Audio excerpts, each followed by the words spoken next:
Start करते हैं आज की वर्कशीट नंबर 39 क्लास 9th के लिए है, साइंस विषय है। बल और गति के नियम को पढ़ेंगे। इसमें बल और गति का पहला नियम पढ़ेंगे हम लोग। गति के नियम को जो है न्यूटन ने दिया है, यानी न्यूटन के द्वारा जो है नियम बनाए गए हैं। ये पहला नियम क्या है कि इस नियम के अनुसार प्रत्येक वस्तु अपनी स्थिर अवस्था या सरल रेखा में एक समान गति अवस्था में बनी रहती है। मान लीजिए कोई वस्तु स्थिर है, कोई भी बॉल है, मान लीजिए ज़मीन पर पड़ा हुआ है, स्थिर है, तो स्थिर ही रहेगा जब तक कि कोई बाहरी बल जो उस पर कार्यरत ना हो। यानी जब तक आप हिलाएंगे नहीं, कोई उसको धक्का नहीं देगा बॉल को, वो हिलेगी अपनी जगह से, नहीं हिलेगी ना। तो यही गति का नियम है, पहला नियम। कि कोई वस्तु अगर चल रही है तो वो चलती ही रहेगी, और रुकी हुई है तो वो रुकी ही रहेगी जब तक कि कोई बाहरी बल उस पर ना लगे। जैसे गाड़ी चल रही है तो चलती ही रहेगी जब तक कि आप ब्रेक नहीं लगाएंगे, ब्रेक नहीं लगाए तभी तो रुकेगी ना, वरना वो तो चलती रहेगी। तो ये गति का नियम है। इसे जड़त्व का नियम भी कहते हैं। ठीक है, तो यानी इसके दो नाम होंगे, गति का नियम और जड़त्व का नियम। किसी भी वस्तु का प्राकृतिक गुण है ये कि जो विराम या गति की अवस्था में परिवर्तन का विरोध करता है, उसे जड़त्व का नियम कहते हैं।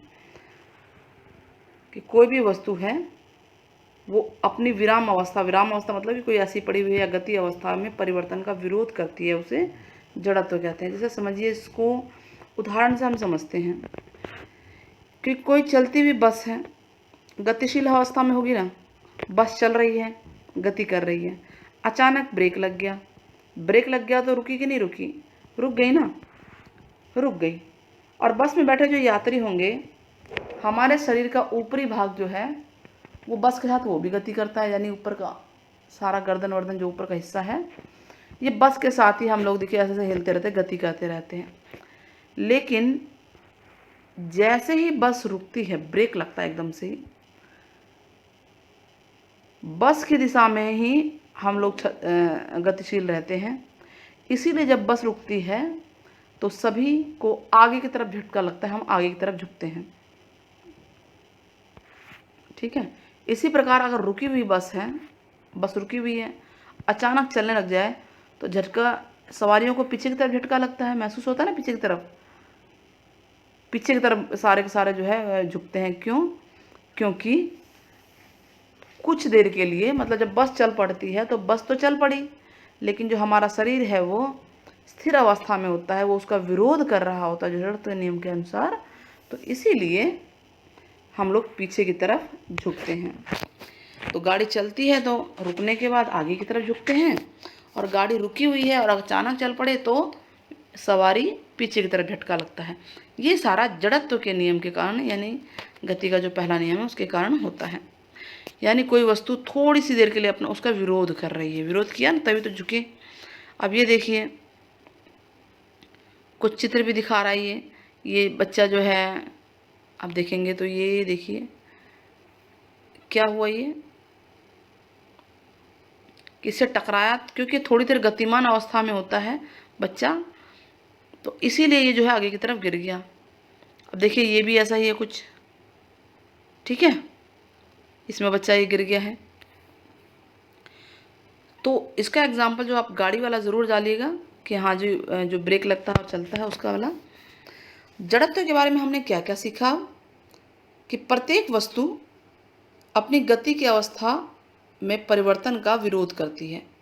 अभी आपको बताया ना, सवारी अगर बैठी हुई है और गाड़ी चल पड़े तो थोड़ी देर के लिए जो सवारी है वो उसका विरोध करती है।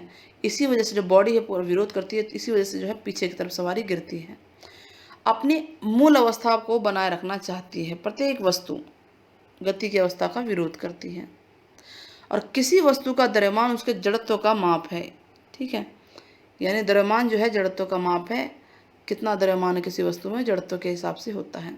भारी वस्तु जो होगी उसको हिलाने में ज़्यादा वजन वो लगेगा ना, तो बल लगेगा, तो इसलिए भारी वस्तु का जड़त्व हल्की वस्तुओं से ज़्यादा होता है। ये बात ध्यान रखिएगा कि भारी वस्तुओं का जड़त्व अधिक होगा हल्की वस्तु से, क्योंकि उनको हिलाने में अधिक बल की आवश्यकता होती है। न्यूटन के गति के पहले नियम पर आधारित कुछ घटनाएं हैं। जैसे देखिए, पेड़ की शाखा को अगर आप हिलाते हैं, टहनी को जोर जोर से हिला रहे हैं तो पत्तियां नीचे गिरेंगी ना, वो यही होता है कि वस्तु विरोध करती है। देखिए, जब टहनी को हम हिलाते हैं तो टहनी तो हिल जाती है, लेकिन जड़त्व के कारण पत्तियां उसी अवस्था में रहती हैं थोड़ी सी देर के लिए, और फिर जब वो गति करती है तो वो नीचे की तरफ गिरती हैं। ऐसे ही मैंने आपको सवारी वाला बताया था, चादर में से आप धूल डंडा मार रहे पीट रहे तो धूल निकलती है ना कालीन से, चादर से, वो यही है कि धूल जड़त्व अवस्था में होती है। लेकिन जब हम डंडा मारते हैं तो जो चादर है वो तो हिल पड़ता है, लेकिन धूल नहीं हिलता, और थोड़ी सी देर के लिए फिर वो इसीलिए नीचे की तरफ गिरता है। या ये चित्र आपको दिख रहे हैं, ये सारे भी वही अवस्था का एग्जाम्पल है। प्लेट में कप रखने के लिए उसे खींचा गया, आप देख रहे हैं ये मिस्त्री का हथौड़ी को उल्टा ठोकना, ये भी वही है। हथौड़ी उल्टा क्यों ठोकते हैं? जड़त्व के कारण ही जो है वो नीचे की तरफ लोहा आ जाता है और वो डंडा जो है लोहे के अंदर चला जाता है। तो ये सारे जो नियम हैं गति के पहले नियम पे हैं, ये बहुत अच्छे एग्जाम्पल हैं बच्चों, और इसको जड़त्व के नियम भी कहते हैं। तो चलिए जड़त्व को परिभाषित करना, जड़त्व होता क्या है, पहला क्वेश्चन है ये। जड़त्व मैंने आपको बताया कि किसी भी वस्तु का वह प्राकृतिक गुण जो उसकी विराम या गति अवस्था में परिवर्तन का विरोध करता है, उसे उसका जड़त्व कहते हैं। ये क्वेश्चन नंबर 1 का आंसर है, आप लोग इसे लगा लीजिए। चलिए आगे बढ़ते हैं। गति का पहला नियम उदाहरण के साथ बताइए। तो उदाहरण तो बहुत सारे हैं। गति का पहला नियम हमने आपको अभी बताया कि प्रत्येक वस्तु अगर स्थिर है तो स्थिर रहेगी, गति कर रही तो गति करती रहेगी जब तक कि कोई बाहर बल ना लगे, इसे जड़त्व का नियम भी कहते हैं। ये प्रश्न नंबर 2 का है। प्रश्न नंबर 1 हमारा यहाँ से था, ठीक है। उदाहरण आपको हमने बता ही दिए, नीचे 5 उदाहरण, प्रश्न 2 लगा लिया आपने, 1 और 2। उदाहरण के लिए नीचे चलते हैं। ये बहुत सारे उदाहरण हैं, आप कोई भी एक उदाहरण लिख लीजिएगा प्रश्न 2 में। आगे क्या कह रहा है? किसी रुकी हुई बस के अचानक गतिशील होने में सवारी पीछे की तरफ झटका महसूस करेंगे, क्यों? तो अभी हमने यहाँ पे पढ़ा था। प्रश्न नंबर 3 है ये, पीछे की तरफ क्यों झटका महसूस करते हैं? कि बस अचानक चल पड़ती है, लेकिन सवारी का जो शरीर है वो थोड़ी देर के लिए विराम अवस्था में होता है, इसलिए पीछे की तरफ एकदम से झटका लगता है। ये है इस क्वेश्चन का आंसर। नाउ क्वेश्चन नंबर 3 भी हो गया, कारण भी बता दिया हमने, पहला, दूसरा, तीसरा, चौथा। अब आपको इसमें बताना है, इसको थोड़ा ऊपर कर देते हैं। क्या कह रहा है ये? किसका जड़त्व अधिक होगा? तो याद रखिए जड़त्व तो उसी का अधिक होता है जिसका वजन ज़्यादा होता है, यानी भारी वस्तु। तो कार और बस में भारी कौन सी है? बस है, तो बस का जड़त्व अधिक होगा। साइकिल और मोटरसाइकिल में मोटरसाइकिल ज़्यादा भारी है। ठेला गाड़ी और रेलगाड़ी में रेलगाड़ी ज़्यादा भारी है, तो इनके जड़त्व अधिक होंगे। जो वस्तु ज़्यादा भारी होगी उनके जड़त्व अधिक होंगे, ठीक है।